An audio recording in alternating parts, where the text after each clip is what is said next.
Yeah, about a while pretty much. So,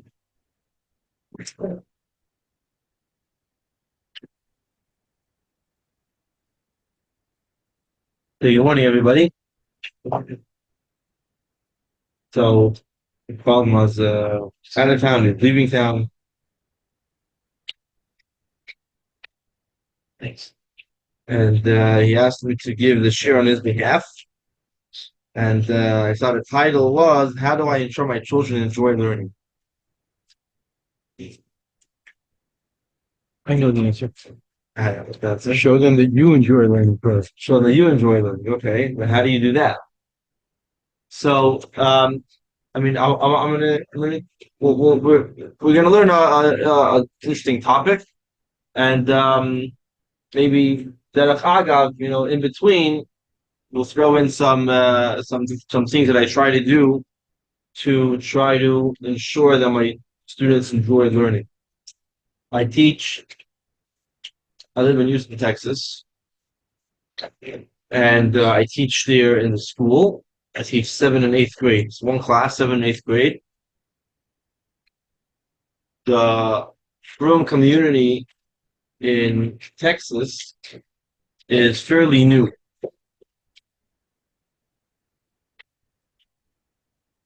In the year Tavshin Lamed Beis, 1972, the Rebbe requested by his birthday that as a gift, the Rebbe wanted to have 71 new institutions. The Rebbe said usually, it's not really accustomed to ask for a gift, but because when someone gives a gift, you want to cause pleasure to the person you're giving it to. So the Rebbe is telling us what will give him pleasure. And of course, sitting right away, then the number 71 was like, wow, that's crazy, but they made much more than 71 actually. One of those institutions was Chabad establishing a center in Texas. At that point, there was no Chabad in Texas. So the Rebbe sent the Shliach, Rabbi Shimon Lazarov, known as Shimka Lazarov. So this is 52 years ago. It was in the summer. I think it was after Pesach time. And he moved to Texas, to Houston. And by now you have over 50 Chabad centers in Texas, not just in Houston, but in Houston is a big city. It's Houston, there's Dallas, there's San Antonio, there's Austin, but really all over, every little shtetl has a Chabad house. So in Houston, Rabbi Lazarov opened up a school called Torah Day School. Originally, it started off with his children, with one other family, and originally it was geared for the non-religious, but eventually the community grew and grew. Today, Houston has a very big Jewish community, not only a Chabad community, but there's a big Sephardic community. There's a big Sephardic shul called Bet Rambam. There's a big Litvish community. You have a big shul. Many other shuls in town. Chabad community is still relatively small. They have about 120 families, something like that. And the school, now it's a frum community, and really, like many other places, similar to Crown Heights, where Houston kind of became an area where it used to be a very nice, fancy, high-class area, and basically everybody left. Our fellow African Americans moved in, and only Chabad stayed. Like Crown Heights, exactly. Wow. So now it's really it's the Chabad that I'm stationed by is really a frum community, and we do a lot of work within the frum Lubavitch community, and the school is also already a fully 95% religious, 90% Chabad. But nonetheless, we do our best to teach the children. So it's still a relatively small school. It's a young community. A lot of young families moving in. Just around the Kirchenberg's son Mendy just moved in this week. So many such young families are moving in. So like I teach 7th, 8th grade. 8th grade has 4 boys, but my little boy that's in kindergarten are already 2 classes in that grade. So it's a very young community. How many Talmidim there is? In the whole school, about like 180. But at least half of that is younger than 5. It's a very young community. So you kind of have to listen stuff. So boys and girls from it's one school, boys and girls, In recent years, from already fourth grade, they're already split into separate classes. So they actually recently purchased a new building, and the plan is to make completely separate schools, the boys going to girls. So one of the things that I try doing in teaching, so I'm starting at my fifth year in Houston, but actually interesting. Friday was your test of 19th of August. It was exactly 4 years, uh, um, exactly 4 years since I moved. Actually, I was here for that job exactly 4 years ago. Yeah, we have a kid this year. And I'm starting on my fifth year, and I've taught for a year in Granite and a year in New Haven. So, So all your kids was born in Texas. no, I have one kid that was born here a few months before I left, based on time. It was COVID, so yeah, it was undercover. Uh, so it's really I'm starting my seventh year of teaching. Okay, so what I try to do is a lot of times we all learn Torah, right? And we teach our children Torah. But what I find is lacking, and I think perhaps in recent years become given more attention to, but definitely when I was growing up, we didn't have this so much, is teaching how to learn, not just how to learn, but how Torah works. We learn Gemara, but how often do we actually learn how to learn Gemara and how Gemara works? Especially when we teach children, open up a Gemara and we start learning. Or I try to put a big emphasis on teaching the basic, go to the foundation. Was that very interesting? What I find interesting for me, sometimes I like to listen to classes that are given to non-religious people. Why? Because they're taught the basics. We never taught it. We just do it, right? This is how we live, right? But a lot of it was never actually taught to us. What's the reason? How to do it? What's the reason we do it? What's the understanding behind it? That's why those that are allowed to see Baalei Tshuva have a much better understanding of Yiddishkeit, and perhaps even a better appreciation because they really taught it from bottoms up. So that's what I tried to do. So this class, what we're going to learn today, is giving a structure of how Torah Shabbal Peh works. We all know this Torah Shabbal Peh. There's the written Torah that Hashem gave to Moshe Rabbeinu, Hamishah Chum Shetera, but then there's the whole Torah Shabbal Peh. And we learn, we have Mishnayos, we have Gemara, we have Halacha, but really, it's very organized. And someone that might not know, I think I know, it's so confusing. There's so many different opinions, and there's thousands of Sfarim, and how did this all trace back to Moshe Rabbeinu, and how do we make sense of things? Who do we listen to? So what I'm going to try to do is try to give everybody an understanding. I'm sure a lot of that I'm going to teach today is I'm sure a lot of it is known, but I think perhaps I would like to hope that everybody will walk out learning at least something new. Maybe it's a lot of things new, or at least one thing new that will give us a better understanding of how Torah Shabbal Peh works, and really might change our whole perspective of how we approach any mitzvah, any halach. So we'll start from the beginning, and we'll try to go through it in the time that we have. So obviously we have Torah Shabbal with we just had the Pasha V'Schanan. We have the Torah Shabbal. Abisha gave the Torah to Moshe Rabbeinu, Hamishah Chum Shetera, and in the next many years we had Nevi'im and Ksuvim, a total of how many books? 21. 24 books. Chav Dalet Tifrei Tanakh. This is the written Torah that Hashem gave to Moshe Rabbeinu, and the subsequent svarim that were added to it. Now, with the Torah that Abisha gave to Moshe Rabbeinu, which he told to write it down, he also gave something that's called Torah Shabbal Peh, the oral Torah, which was why they called Baal Peh. Because it's Baal Peh, it's something that you say by mouth, that it's not to be written down. Now, Torah Shabbal Peh has many different parts to it, and I'm going to try to split it into 5 parts. Sometimes you see it split into 3 parts, but for this class, we're going to split it into 5 parts. The first, and all these 5 parts were given to Moshe Rabbeinu. But we'll see there's a very big difference between each part. The first part of Torah Shabbal Peh is, what is the meaning of the words? So if you open up a Chumah, Hashem gave these words to Moshe Rabbeinu. But really, we have no idea. If you just look at the words, there's no understanding. So first of all, think about this. You open up a Chumash, there are vowels, there are nikudot, right? That's not on the Sefer Torah. So how do you know is the word when it says leisavashal gedi b'chalev imay? Don't cook a goat in its mother's milk. How do you know the word is chalev? Maybe it's chalev, which is the fat. It's the same word, ches lamed veit, right?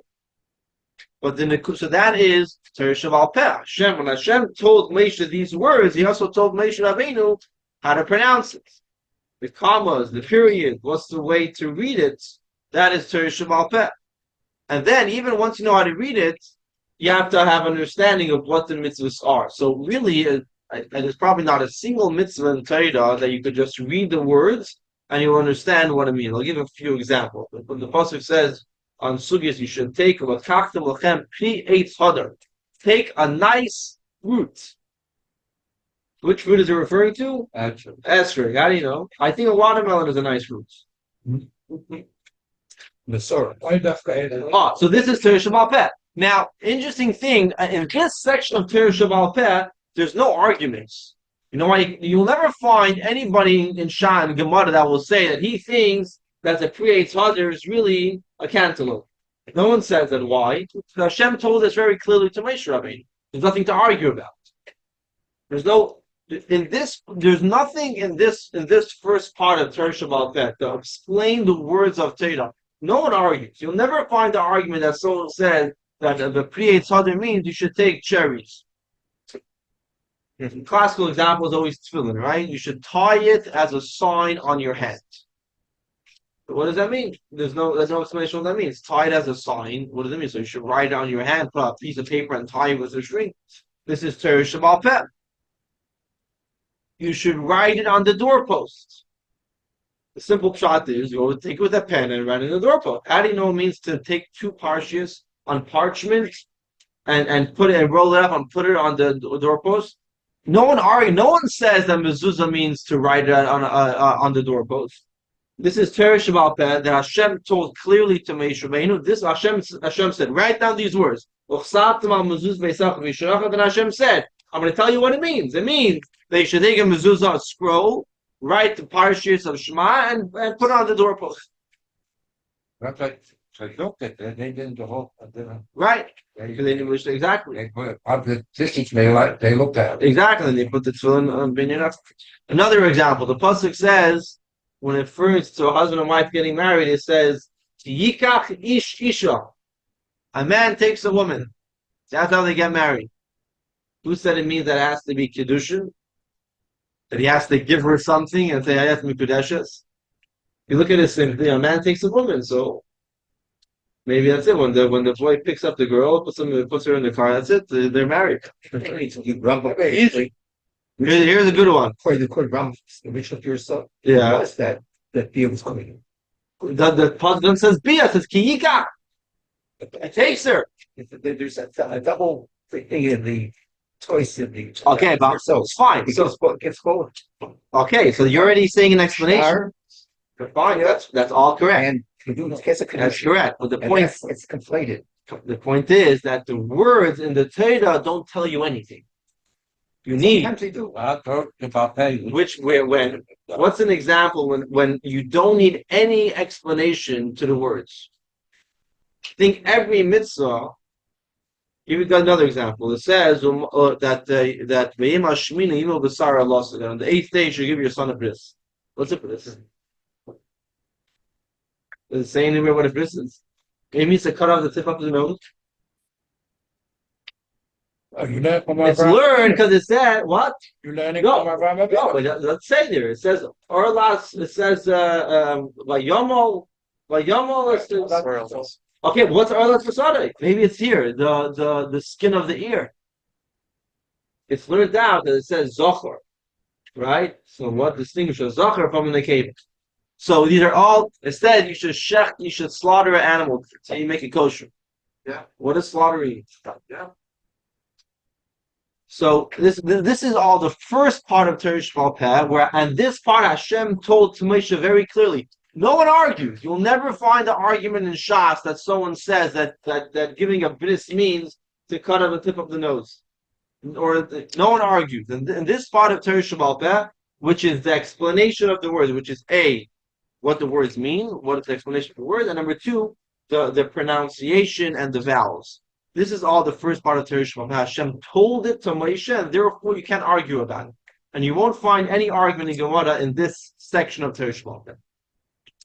The second section of Torah Sheba'al Peh is what we call Halacha L'Moshe Misinai, which is similar to the first one, that Hashem told it to Moshe, but it's not about the words in the Torah.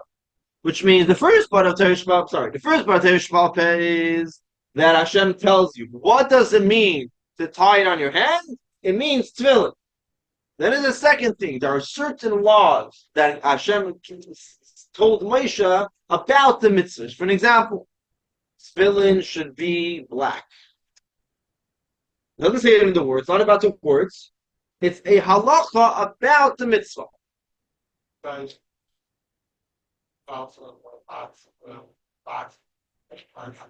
Yeah, okay. A lot of halacha. Another example is what makes a esrog puzzle. Or what's the saw? How much matzah you have to eat? It's a kazayas, shiurim. These are things that are halacha l'mishmi. Now, in this part, you also can't argue. You also won't find any argument there about it. Why? So Hashem told to Moshe. Now, sometimes you'll find the argument in Shas, and then someone will say, "Oh, halacha." Because halacha l'mishmi sinner. Whenever someone says that, the conversation is over. The argument is done. Why? Hashem said it to Moshe. You can argue about it. But how do you know he really said it to Moshe? Okay, so that sometimes, so as we say, sometimes you'll have an argument, but once someone says, "Oh, I have a Kabbalah, I have a Messiah that this came from Moshe Rabbeinu," conversation is over. There's no more. You can't argue about it. Hashem told it to Moshe. Okay, now the third part of Torah Sheba'al is really the big one, which is everything else. Which means Torah tells you the mitzvahs. There are certain halacha l'moshe mitzvah, but then you have all the thousands of other cases, scenarios, or halachas that Torah doesn't tell you clearly. Then you have new developments, things that happen, new inventions, start all the way back from Moshe Rabbeinu until today, new scenarios, but Torah doesn't tell you what the halacha is. So, for an example, Torah tells you have to return lost objects. They have a whole masechta discussing all the different situations when you have to return, when you don't have to return, with signs, without signs, with languages. Torah just gives you the basic framework, but then you have a bunch of details that aren't discussed. So so how do we know what Allah is? You have Chachamim, but how do Chachamim know what Allah is? Was they just making it up? So Torah gave a formula. When Hashem gave Moshe Rabbeinu a formula of how to know what is Torah. Torah says something about everything, but the text is pretty short, very limited. Tefillin is two psukim, whatever. You have a few times it says about tefillin, but it's very little details given. Or really any mitzvah, every mitzvah is said in very short, right? When we go to that example, returning lost objects, a couple words in Torah. I teach Gemara Makos. Gemara Makos speaks about Eidim Zeimim. It's a few psukim in Torah. Eidim Zeimim, maybe we'll talk about it tonight, maybe. Eidim Zeimim means when you have two witnesses that come to say that Reuven killed Shimon Sunday morning in Flappers. And then two witnesses come and say, "Hey, we don't know if Reuven killed Shimon, but you two who testified, you were with us in Texas at that time, so you couldn't have seen it. We're not sure if the story is true, but you weren't there." That's Eidim Zayman. So the Torah says that what happens that we trust a second group of witnesses, and whatever they try whatever the first group tried to do, they get that same punishment. What? Inspired by somebody else. Yeah. So the whole survey of Zayim and is a few psukim. You have a whole parak that discusses all the different scenarios. So how did they know? How did Chachamim know what the halacha is? So Torah says like this: the pasuk in Parsha Shoftim, I believe, next to Parsha. When you have a question, the Kamta of Alisa Alamakum Torah says you go up to the place, going to the Yerushalayim, you go to the Sanhedrin, the Shamarta and you have to listen to them. So Torah tells you, you have a question, you ask the San Chacham, and you have to listen to them. Okay, so we know you have to listen to Chacham, and that's why you're allowed to say, Asher Rishon of the mitzvahs of Yitzivanu, on a mitzvah Chacham tell you to do. We make a bracha on lighting menorah. Asher Rishon of the mitzvahs of Yitzivanu. Hashem commanded us. Where does it say in Torah to light the menorah? Doesn't. The Torah tells you to listen to Chachamim. So you're saying that Hashem commanded us to listen to Chachamim, who told us to light the menorah, to light Shabbos candles. Now, how do Chachamim know what to do? So they have what's called Yud Gimel Midos. Say every morning in davening, Kol Peinim, and Veda Shava. In other words, they have methods where they could learn things out of Torah. They could use their minds to say, oh, these cases are similar. If this case in Allah is like this, so too in this case. Now, and this is where you have all the arguments. Why? Because in the first two parts of Torah Shval Peh, when it comes to explanation of the words, it's not about logic. It's what did Hashem tell Moshe? Can't argue about it. It's what did Hashem say? But now you have all these different scenarios where Hashem says, I'm leaving it up to you. You use your mind with the formula that the Torah gave, the Gimel Midos, and now every person has their way of thinking, and therefore it can be arguments. So most of the arguments really all the arguments in Shas is really in this section of Torah Sheba'al Peh, is bringing up new cases that Torah doesn't discuss and trying to see, let's use the formula that Torah gave us and see, are these cases similar to what the Torah says? Learn it out of the psukim. And you can argue. Now, even in this section, it's important to know, there's no just arguments. Every person that says their opinion has a way of thinking. And the Rebbe would do this very often. Classical, Beishamai Beisila. It's not just they like to argue with each other. They each have their way of thinking. They have what's called the Shitasai. They have their way of thinking. And therefore, what? Philosophy, yeah. And therefore, they say, well, they take an example. For an example, okay? To give a funny example from today's politics. You have Democrat and Republican, okay? They can argue about 1,000 things, right? But they really all come to one core argument, right? Good or bad? Do you look at this? This is not no good or bad. Just how do you... That was a joke. Okay, what's your philosophy? Yes, they have 1,000 different arguments. Really all based off one fundamental philosophy, I guess, call it. So too when you have Premise, you could say. Premise, fine. So Bisham Vesilo. So the Rebbe would always say there's Koyach and Poyol. But even I once taught here, actually, years ago, there brings like 7 different arguments between Rav and Shmuel. And the Rebbe shows you really it's all based off one premise. Yeah, that's the word. And therefore they argue what they argue. The Rebbe does this very often. So it's important when you look at a machlekes in Gemara, it's not just every machlekes is not just one single independent machlekes. Really, every one of the Tanaim that were in, they had their way of thinking, their philosophy, and therefore they said what they say. So this is the third part of Torah Sheba'al Peh, where there are plenty of arguments. There are plenty of arguments, obviously. There's a fourth part of Torah Sheba'al Peh, which is called Takones and Zedas. So you have, again, number 1, the explanation of the words and the pronunciation. Number 1. Number 2 is Halacha Mishmi Sinai. And these two things, no arguments. Number 3 is everything else, all the other cases. There you have a lot of arguments based off the formula that Torah gave the right to the Chachamim to use their minds to learn things out. Then you have a fourth part, which is called Takonis and Zedas.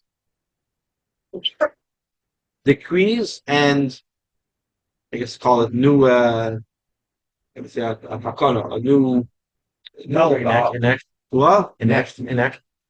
Yeah. So in other words, Chachamim saw the Chachamim wanted to preserve too. They wanted to make sure that we'll do mitzvahs and we won't do avedis. So they instituted different things that we should do to preserve Teda, and we shouldn't come to an aveda. Now, these started from Moshe Rabbeinu till today. So you have one of the earliest takanis were those Arab. Reading the Torah Monday. Oh, reading the Torah. Moshe Rabbeinu made a takana that you want the yin to be connected to Moshe Rabbeinu made a takana that you shouldn't go by 3 days and start reading the Torah.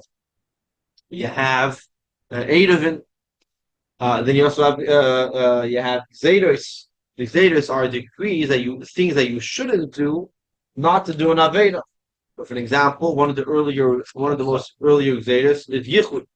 Started from, I think, David HaMelech, and Shlomo HaMelech expanded it. That you shouldn't, that a single man. So it used to be that only a single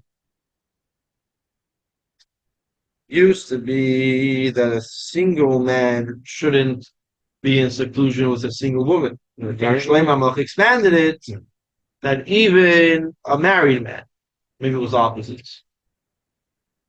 Maybe it was opposite. But the point is that it started with David and it was expanded by Shlomo. So these are why, in order that you shouldn't come to do an Aveda. You have a lot of other things. Someone wanted that Shabbos shouldn't just be a day that you don't do work. They want to be homeless, so they made a takana. Women should light Shabbos, they should be kisanov, so women should light Shabbos candles. They made a takana before Pesach. You should have a mitzvah, you should go around and look for your chametz. You make a bracha, go as a fire, to your chametz. Obviously, Chanukah, Purim, these are all takanas that were made throughout the generation. One of the most major, if not the most major takana that was made, is the concept of saying a blessing. Based on the concept of saying Baruch Atah Hashem. The only bracha that is biblical is Birkas Hamazon. Is benching after washing. But even that, right?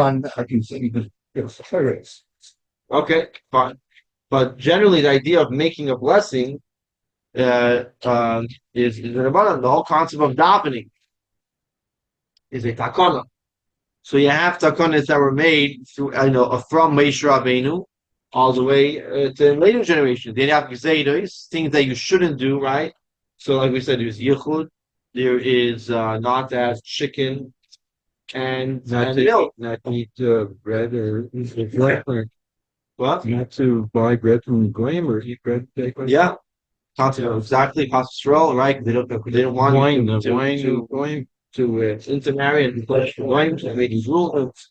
So that's midiraisa. That's mitzvah. Hashis chukah. Zeis chukah satera. It's a hookah that the Chachamim cannot add or cannot demolish. That's it. Oh, so it's a good question. So the Rambam says that how could Chachamim do this when the Torah says that you shouldn't add or subtract? So the Rambam explains that they're not. That it would mean that you're saying that Hashem wants us to put on to have 5 parshas in Tefillin. Hashem wants us to that we shouldn't have chicken and meat. No, they're not saying. They're saying Hashem tells you you're not allowed to have milk and meat. But we want to make sure that you shouldn't come to do that. We want to make a fence. So we'll say don't even have chicken and milk. Because you're like confusing chicken and milk, right? It's like when you have a construction, you put a fence. You don't put a fence right by the construction. You put a few feet before. Because we don't want you to come to do the Aveda. So then you have other takanas that were made, not necessarily connected with the mitzvah, but for called tikkun olam, to make for society. For an example, there's a takana of Truzbul by Shemitah. This Andrew Rambam that Torah says Shana, no, that's a mitzvah in the Torah. Like still that's a possible. Yeah, it's a possible. No, Rishon. no, Rishon is from the Nevi'im, not from. Yeah, fine. So that's a takana from the earlier generations. Fine, very good. Okay, fine. You're right. We'll get to Menachem soon. But the tikkun HaPrizbul means that in time of Shemitah, really all loans are canceled. So Hillel Azakin saw that people weren't lending money to anybody. So he made what's called the Prizbul. Yeah, so right, because people were afraid, oh, why should I lend you money? For 2 months, it's going to be erased.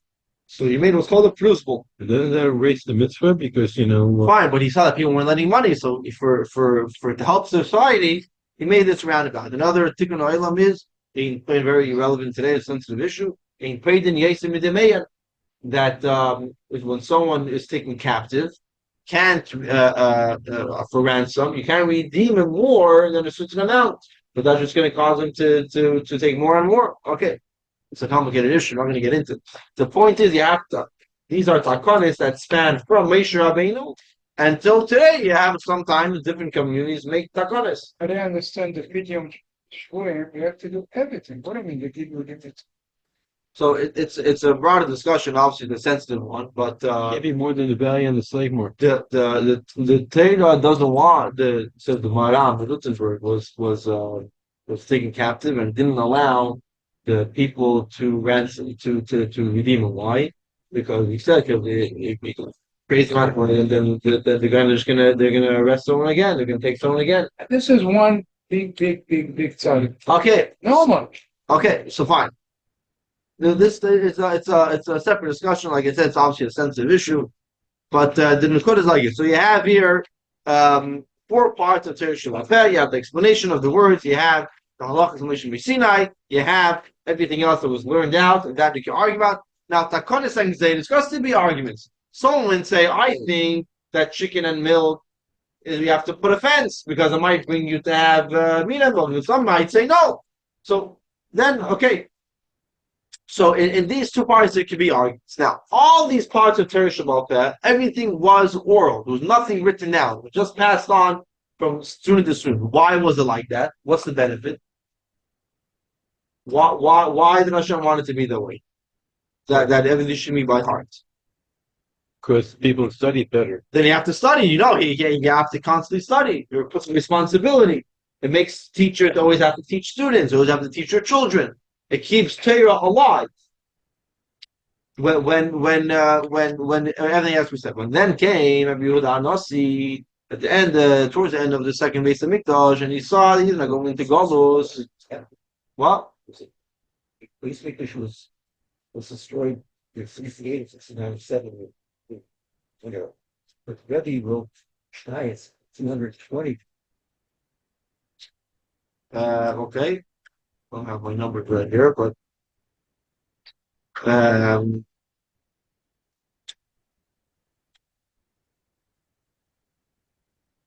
He knew it was going to be disappearing because people were going away in colors.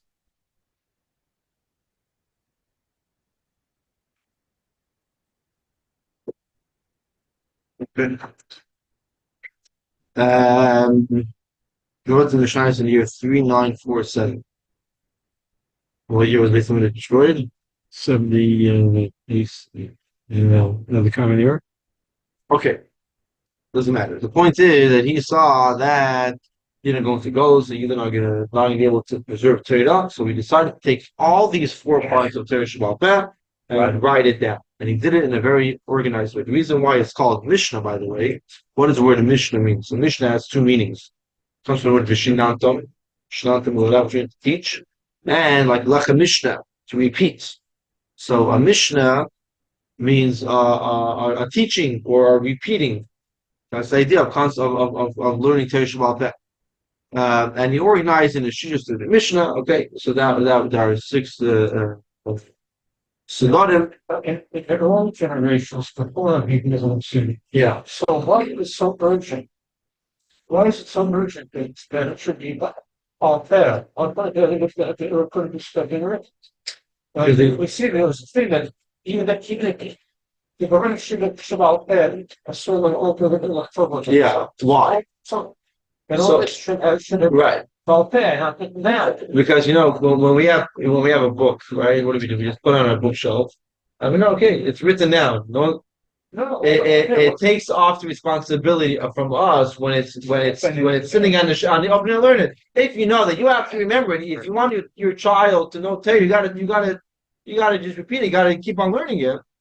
That keeps Torah alive and it puts responsibility on you. When it's sitting on the shelf, I have a lot of books on my shelf that I really want to learn, but I don't feel Okay. no time, and I don't feel okay. I don't feel pushed to do it. Well, but the same token, there's like a few people going on. He's not gonna go. Okay, well, obviously with the generation have changed, but this is in that time. That's kept it kept Yidden learning. Everybody went to shul. Everybody went to base medrash. Everybody was always learning. So that's the Mishnah. What is that now in the Mishnah is? So he said he took the entire Torah Shema Peh and he divided it by topic. Also, they may not have learned the machlokos like we do. They may have only learned until there were the Mishnah Not even filed. They may have only learned the Lakal at all times. No, I think they also learned the arguments. We learned Hillel and Shammai, and if there's a machlokes and there are 5 Tanoim, we learn all 5 opinions and we analyze. Right. And assuming before the Mishnah was compiled, the average Jew just learned Whatever his teacher. over his halacha l'maaseh. Yeah. At that time in Jewish history, only halacha l'maaseh, Yeah. not all the different opinions. That's my assumption. Yeah, I don't have a raya that's the. Yeah. I guess that would make sense that they would learn what they're teachers. We'll tie in time. Let's try to go through this quickly. So we have a Mishnah, which means are repeating and teaching. The author of the Mishnah they're called Tanoim. What does Tanoim? What does that Tana mean? So we know in Aramaic, a shin and a taf. If you want to translate the Aramaic word to Hebrew, Lashon Kodesh, a taf and a shin interchangeable. So for example, in Hebrew, 3 is shalosh. How do you say 3 in Aramaic? Well, Talat. Because the taf and the shin. How do you say in Hebrew? You say yashav. He sat. In Aramaic, you say yasav. So yasav. So a Tana is like a Shana. Means he's showing them a Mishnah. He teaches the Mishnah. So he teaches or repeating. So when I would teach it, I'd actually go through the entire the 6 the Mishnah and explaining what you have Zroin, Moyin, Nashim, Nizikim, Kochim, Tades, and I would say go through what each one discusses. But that's not for now. So you have this Mishnayos. You have an entire Torah Shabbat Peh. You have the entire Torah Shabbat Peh. And then you have, after the Mishnayos, you have the next generation of Amadoim, which is the Gemara. What's the function of Gemara? They first of all explain Mishnayos. Number 1. Number 2, that's the first thing, right? The first thing in the Mishnah will be explaining the Mishnayos, explaining the Mishnah. If there's a machlokes, they'll figure out sometimes who the halacha is like. Then Gemara will also do their continuing.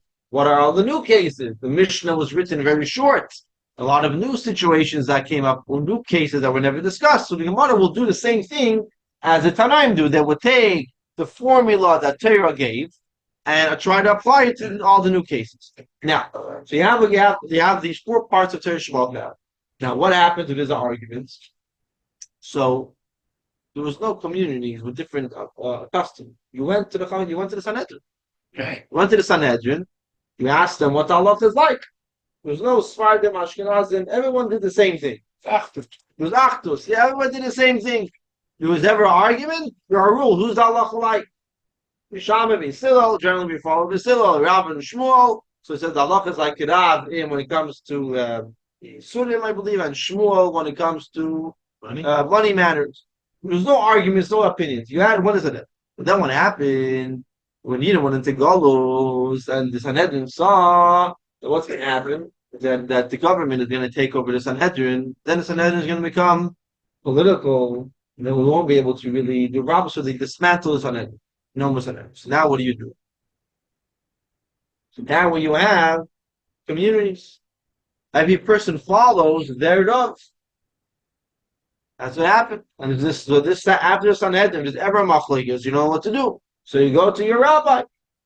And what does your rabbi try to do? They look at the Gemara and they try to figure out what would be the halacha in your situation, and the Rav will decide how you should behave, and therefore now you start having different communities doing their thing. Right now, nothing is made up. Everything is based off the Rav has to tell you how he understood the Gemara. Now you have Rishon, Yoinim, Rishonim, Achreinim. What do they all do? They all do one of two things. Number one, they try to explain the Gemara. So you have Rishonim, Achreinim. You have explaining the Gemara. And number two, what they do is they're discussing all the new scenarios that are not discussed in Mishnah, not discussed in Gemara, and try to using the formulas, trying to compare it to trying to figure out from the Gemara what the halach would be in this case. What allows them to break away from the earlier posting? Well, no, so very good. So even in this, there are rules. They can't, again, there's no making up new things. Everything is very organized over here in Torah. You have Torah Shemal Peh, right? You can't argue on a previous, from one of the previous generations, what they said. And if something wasn't discussed, you have to try to learn it out from the Gemara. So the point is, they have here the 4 parts of Torah Shemal Peh, the Mishnah in Gemara, till Sanhedrin. One in Sanhedrin, you have each Rav, but everything is very organized in Torah. There's no just arguments, right? My father taught me, we had that's recently passed away, a Rav in Toronto where I grew up, Rav David Shachatz. Very special man who's just known as a Rav. And even as children, we would go asking questions. And my father would always tell me that when he asked the Rav a question, after you tell what halach is, you're allowed to ask a follow-up question, which is, why? How do you know? What did it say? Now, it's not just also in a respectful way, but sometimes the Rebbe will say, I know this halach, I'll have to check where it's written. But if the Rebbe says, if he gets all nervous on you, then it's a problem. What do you mean? There's no making things up. There's an organized Torah, there's a system, right? You have the Torah Shemal Peh, Mishnah Gemara, you have the Sanhedrin, then you have afterwards the Rishonim Achreinim. Everybody's explaining the Gemara and discussing new cases. If you're telling me a halacha, so either you have to show me where it's written in Shulchan Aruch, or you can explain to me how it's similar to Hakei Shulchan Aruch and how you're learning it out.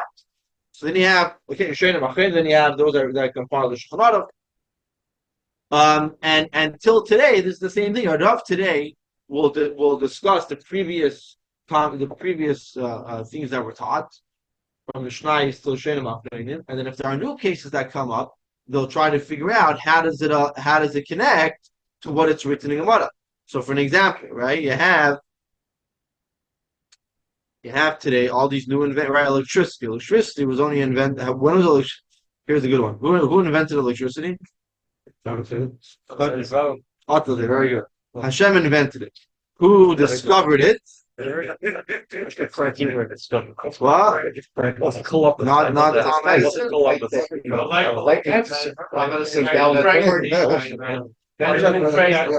So what did Tom Edison do? We did a light bulb.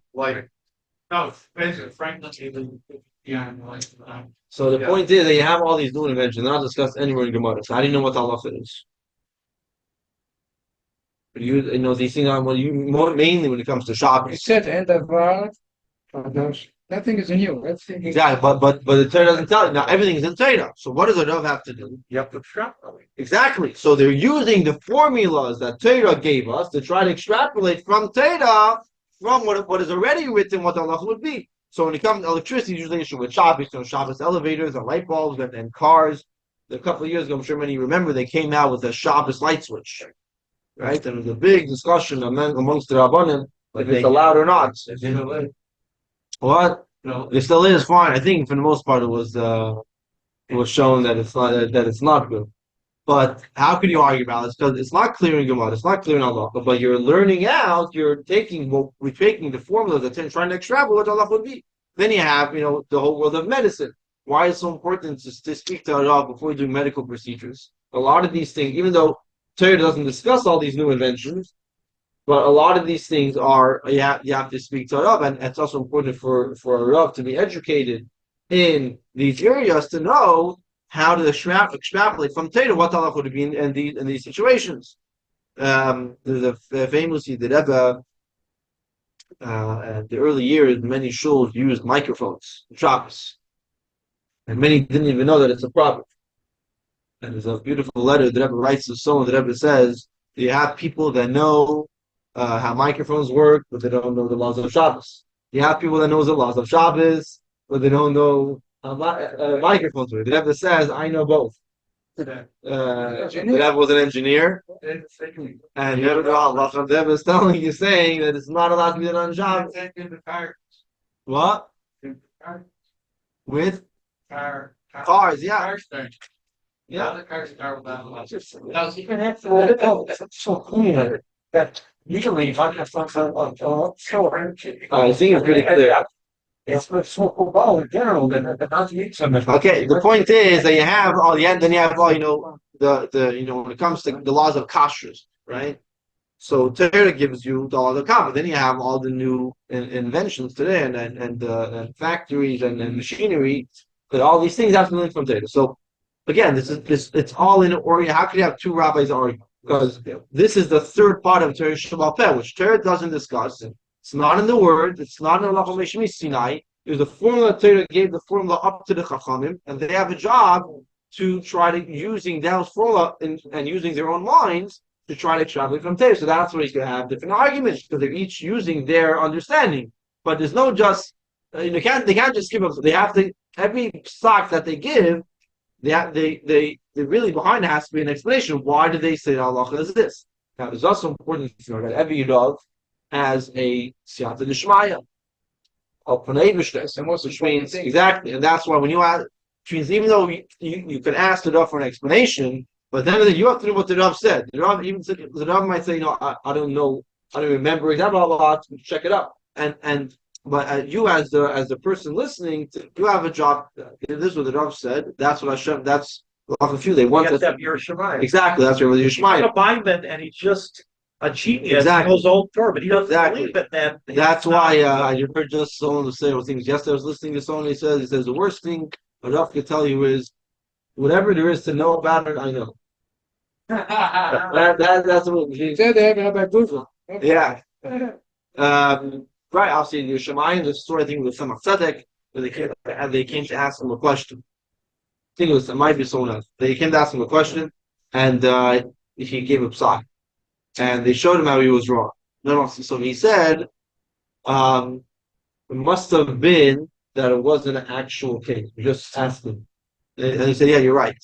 So he said, yeah, because if it would have been an actual true scenario, then Hashem would have helped me, that I would have passed in the right way. So Rav has. Who was it? I think it was the third Rebbe that Tzemach Tzedek. I'm not sure. That's my father-in-law. But the idea is that the Rav has a koyach from Hashem, and that's why. I mean, even Pashtus, we know that whenever Bezdin decided when Yom Tov is, that's when Yom Tov was. Even if they were wrong, that's when Yom Tov was. Right? And what does that mean? Which means whenever holy spiritual things happen on Pesach. That happened then. So Hashem, Dam Malamayla Mimach, it says. So the simple meaning is know what's above from you. But the Rebbe says Dam Malamayla Mimach. Whatever is happening Lamayla, it's from you. So whatever if the Rebbe says it's Tahar, it's Tahar.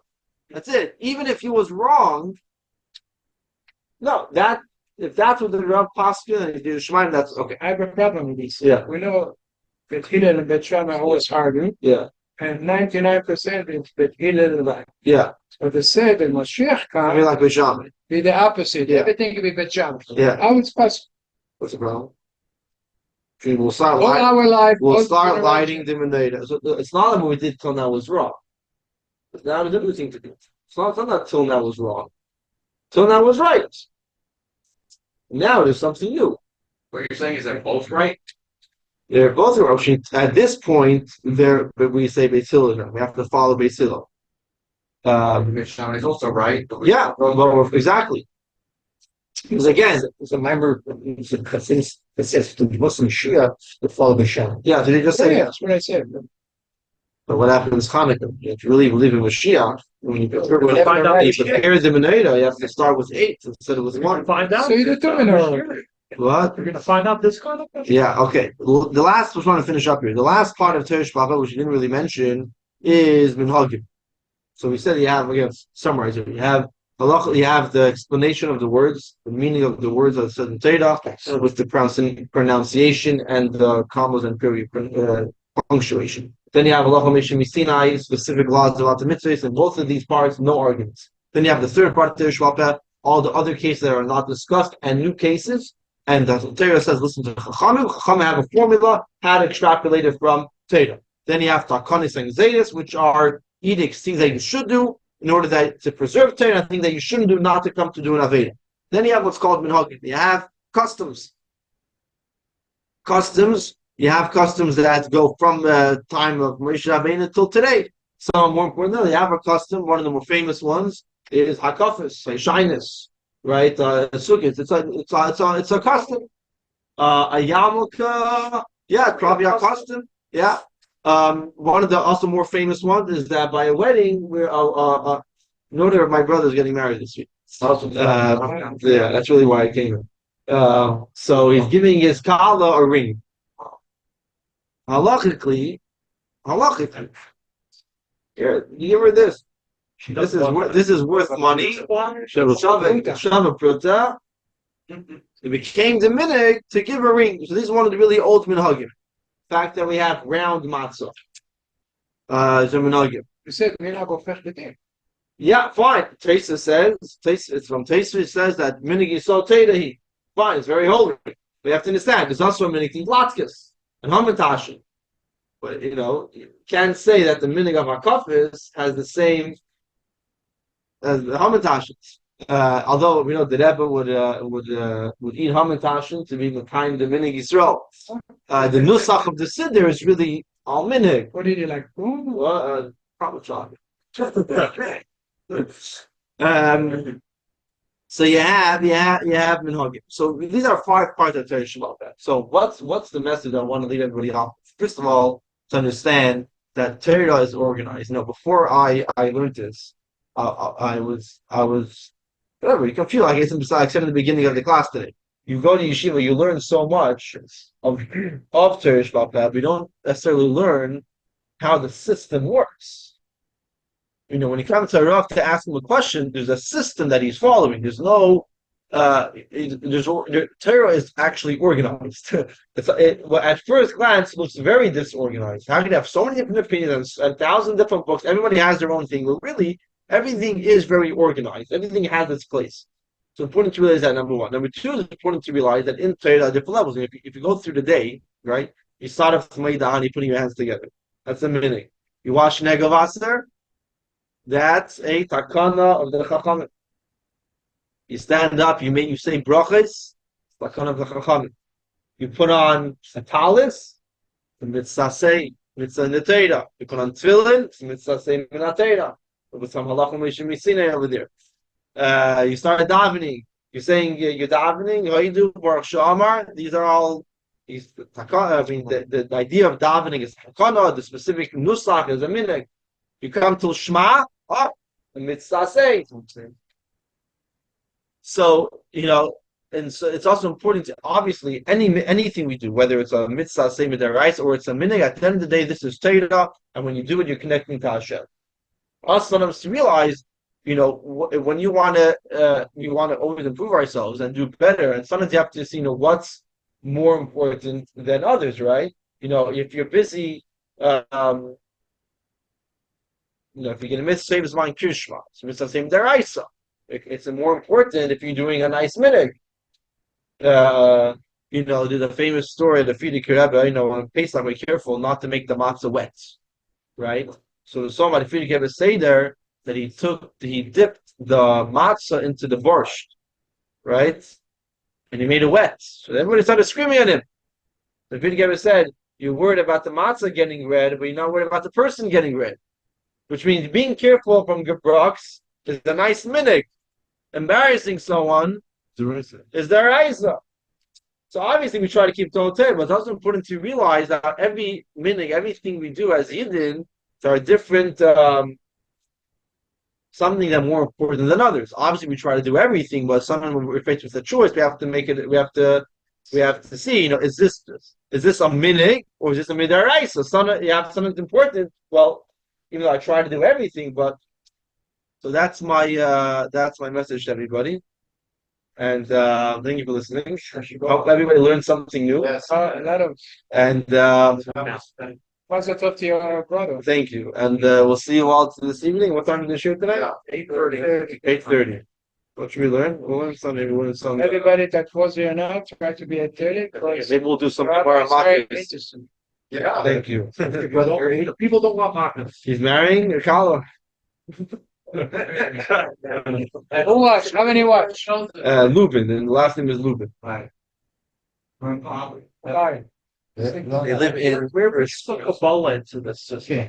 Or is that a Kabbalah separate is thing? not. Kabbalah Yes. is not. No, I not even consider this, but some Kabbalah that is not. Halacha comes before Kabbalah, but sometimes Kabbalah can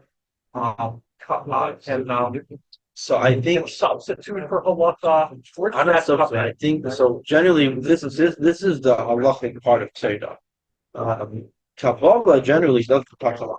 There are certain things like we talked about. For example, I'm giving you a couple of tefillin. I should say that. Kabbalah we do it this way. We're like writing, let's say for Torah. So those are, By the tefillin, the ikr by the shoyad is by the elbow. and the And fingers. if you didn't do the shrouds whatsoever, you didn't do the three on the finger, you're going to say. Yeah. But Al Pi Kabbalah is that's what we all do. So where does Kabbalah Yeah. come into the system? So I think most of the Kabbalah is related to minhag, to customs. Okay. I think probably sometimes how Kabbalah affects halacha. Where are you? That could be. I don't know. It's- So that's a good question. We're talking about the oral, that before the Mishnah, everything was just oral. Yeah. Although you had people wrote their own notes. It's the assumption that the Kabbalah idea is part of that's knowledge, or that was like a by your mind. And now we're gonna but that wasn't part of. In other words, the time of Moshe Rabbeinu with the Liam, were Kabbalistic ideas part of. It's a good question. It's a good question. Or was a conspiration trying to repeal the things that were not known to the people. I don't know. Okay. It's a good question. I would think that amongst the I would think yes. I would think yes, at least in some way. Or maybe I can get my shining and short. I mean, I don't know if the Gemara gives a clue or a metric gives a clue, like Shmuel Hadavi or Megalu. Right. I mean, 6:30. did the Chachamim have? It's hard to imagine that you can have a novit that doesn't have understanding of Torah in the way of deeper understanding of Torah. Where?